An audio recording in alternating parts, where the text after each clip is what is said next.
Hey there, this is Estonius. I'm here to focus on what you need to know to play a melee class against Flamebender Kagraz on Blackrock Foundry on normal or heroic difficulty. Pre-planning, this fight is almost exclusively single target, and most of the damage we take is magic. There isn't a lot of movement for melee, nothing she offers is particularly complex to deal with, but there is a lot of damage if you find yourself out of position. This is a ramp-up style fight. Kagraz will gain abilities at 25, 50, 75, and 100 energy before everything repeats. The fight will start with a quick burn down of Aknor, who will try and jump around, but with everyone focused, pre-pots, and bloodlust, he'll be dead before it's an issue.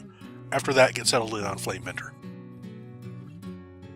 We should be in a loose stack as far back in the room as we can, with Kagraz in between us and the ranged. Flamebender will be using Lava Slash regardless of her energy level. This targets the ranged and sends out a line of fire that sticks around for quite a while. These are easy enough to dodge, and if you do need to cross, you can just jump over them to avoid any damage. At 25 energy, she'll start to use Molten Torrent on ranged players, doing meteor-style damage. This is most easily dealt with by having the targeted player come into the melee pile so we can soak the damage. Don't use immunities on this, as it will prevent you from taking your share of the damage, but feel free to use magic mitigation when available.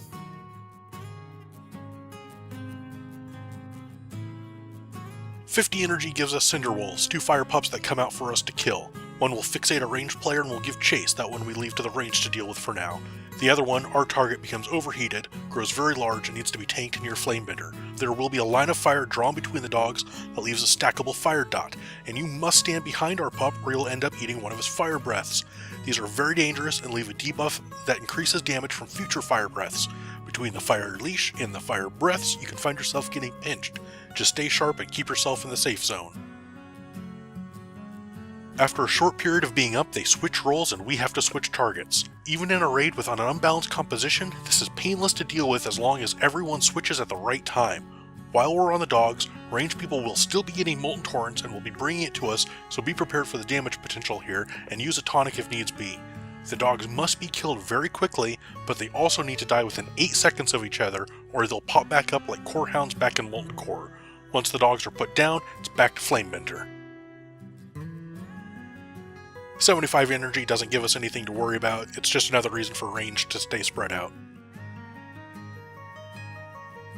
At 100 though will be massive raid-wide fire damage. Our team has everyone stack up to maximize heals and cooldowns. This will last for about 12 seconds and you really should save some mitigation or your immunity for this phase. It's a lot of damage and your healers will appreciate any help you give them.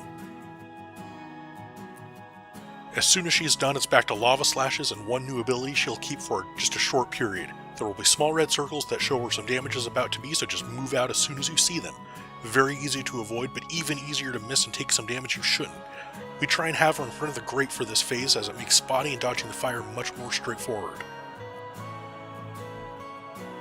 At this point, it's just rinse and repeat of everything we just saw. Don't stand on Lava Slash, soak Molten Torrent, kill dogs swiftly but smartly, and don't stand on fire. This fight isn't too long at all. Boats and Hosen's heroic progression kill only took us about 6.5 minutes, so burn this one down and move on.